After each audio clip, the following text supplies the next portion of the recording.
Hey horror fans, thanks for joining me for this review of The Faceless Man. Alright, exciting name there, but let's see where the story takes us. Cast and crew information down below as usual, and let's start with the IMDb plot. This is a big one here, so let's see. Emily is recovering cancer survival of 3 years. Faced with her fear of getting sick again, her best friend Nina plans a weekend away. 6 friends venture out to a country holiday house to party over the weekend. Sounds familiar, right? Cut off from the rest of the world, they soon learn the inhabitants are unsettling redneck individuals who terrorize and humiliate travelers.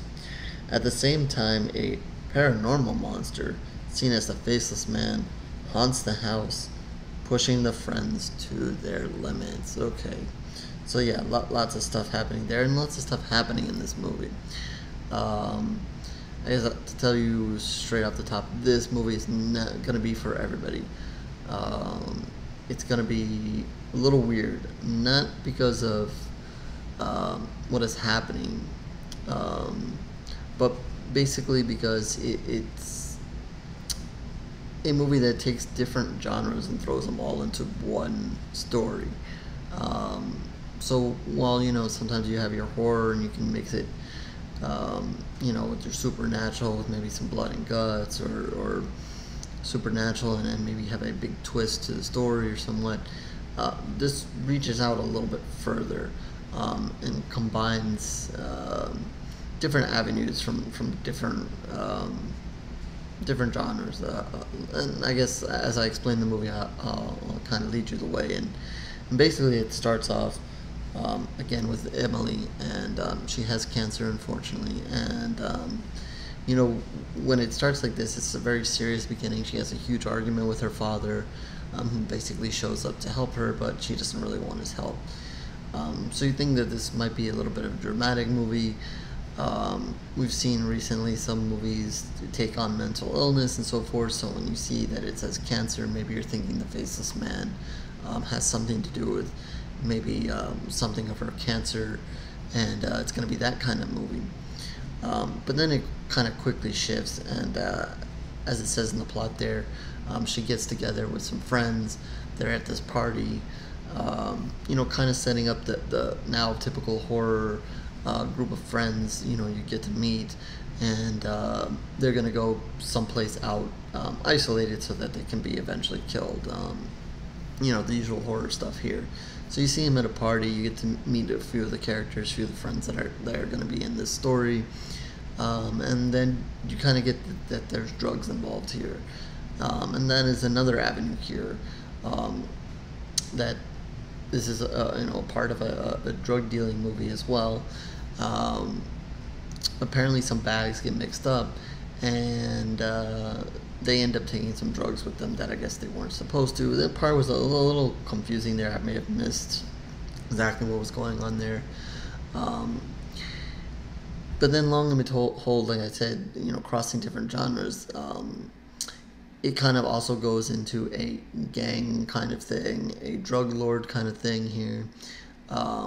It cuts separately to I think he was Russian, mob boss kind of thing, and he's basically wants to know where his drugs are, and basically he follows the trail, trying to find this bag of drugs which the kids have. Trying to explain a lot without giving too much away. This is a fairly new movie, so I'm trying to be as spoiler free as possible, but I also want to get the point in here that there's several genres going on here, which is might confuse some people. And it's definitely a huge risk taken here by the filmmakers here. But so you have this Russian mob kind of thing going on, and it's kind of funny, and he doesn't take any shit. He's kind of a smaller guy. He's got 2 big thugs with him, and because of that, he can be kind of intimidating, and is not afraid to kill anybody along the way. So you got that kind of part of the story. And then you have the kids eventually getting to this town. And, you have an interesting mix of characters within the group of kids. Um, but one of them kind of portrays like he wants to be Mr. Tough Guy, but he's really not. You got a couple of the girls, obviously Emily, and they kind of have a run-in first in a diner, and they meet probably one of the best characters, and that is Barry.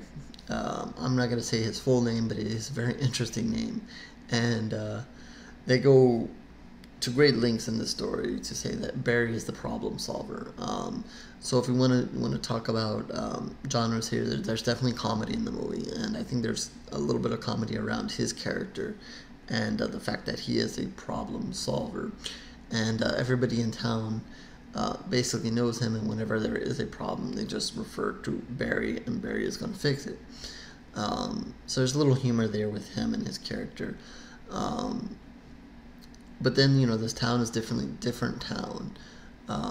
Definitely the people in this town love their town and don't take kindly to outsiders. And basically they welcome the kids there, but the kids need to be on, I guess, their best behavior here. And they know that they're not. There's an awkward scene when the guy introduces the house to them and kind of takes them around because I guess the guy's kind of playing on an inside joke. It was sort of funny, maybe a little bit, but the guy kind of presses the point, and I think both the audience and the kids kind of get tired of it before he eventually leaves. But again, making note that if they have any problems, that Barry will be happy to solve them. So you have it kind of a different mix of people here. And usually when these, in horror movies, when you get to these towns, the kids here are isolated just to be killed. But, apparently not so much here, as everybody in town knows that they're there, even though the house is a little bit, off its way there. So you have that kind of going on here. And then even within that, you have two other things going on here. One is what you might be asking is, where's this faceless man? Well, this faceless man is really creepy looking. I'll give him credit there. It's so much to the point where you want to see more of it, you want to know more of it, but you don't get a whole lot of it. As a matter of fact, you don't get to see him until a lot of stuff happens. Basically, the faceless man is it might be called a faceless man because it's a representation of the cancer that's plaguing Emily here, because it seems to only find itself attached to her and haunting her at certain points in the movie. So there are a few times where she kind of gets isolated, and it kind of goes into this faceless man really haunting her and bringing the fear to her. So if you're looking for the horror in the movie, those are the key points there.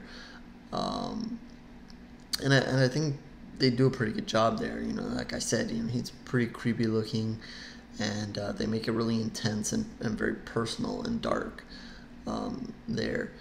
There is a question later on whether he's more involved than he really is, especially late in the film. Again, I'm trying not to give too much away.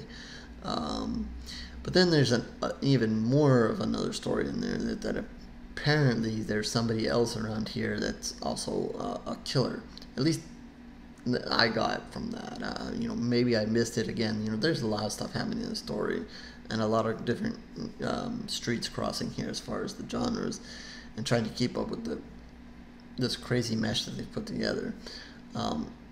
But there's somebody also killing off some of the kids, which we expect, because that's kind of the setup here, in the face of all these other distractions that we're taking kids to an isolated house and killing them off. So there's that part of it going on. But then there's you can't forget what else is happening. You have this mob guy who's on the search for his drug. You got these people in the town that know these kids are here, and know that the kids are breaking one of their rules. So what are they going to do about it? And then these kids are starting to die, be killed off. So you have three 3, maybe 4. If you want to count the Faceless Man in here, kind of things all converging into this house, and sets up for a very wild ending. Paths cross and genres cross, and again, I'm trying to be spoiler free here, but it's just a crazy ending. It's going to be taken differently by different people.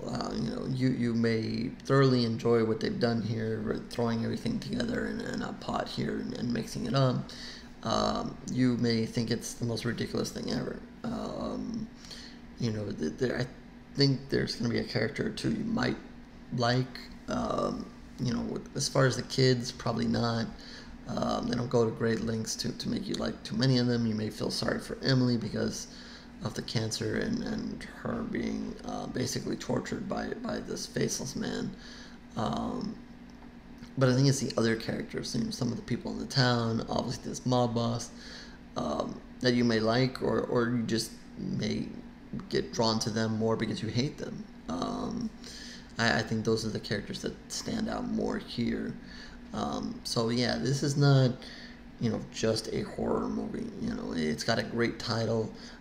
It's got even a good poster, and if you see maybe a shot or two of the Faceless Man or whatever, you're gonna want to jump into this.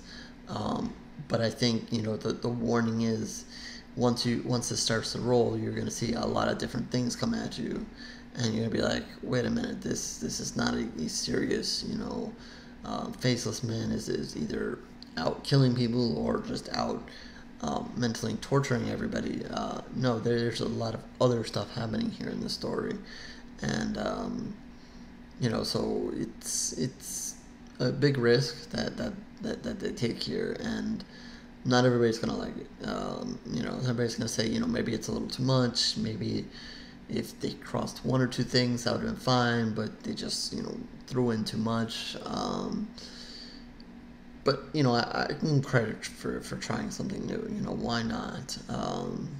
You kind of have to go that way, and if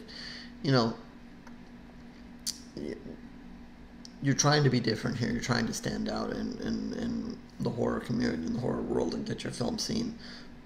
So sometimes you just have to take that risk and throw it out there. Maybe next time they can learn from this and maybe isolate it, or maybe try to make it even more crazier in this. I think it seemed kind of balanced.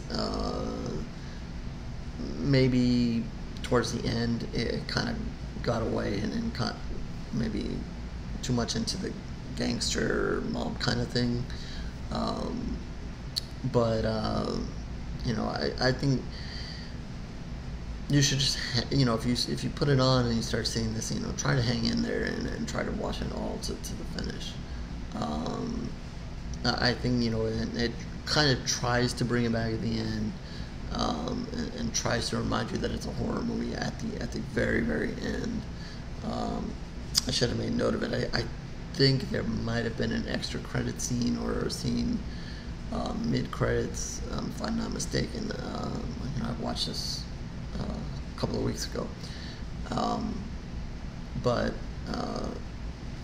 think they get a little bit into the mob thing or whatever. There are some crazy scenes in there. Obviously when you have the mob involved and drugs involved, some people are going to die. So there's a couple of crazy scenes like that. But then they do remind you again at the very, very end that it is a horror movie. And it is a tad confusing again, depending on what you think of the Faceless Man himself and his role or its role in this whole thing. With that, I'm gonna give this 2 pools of blood.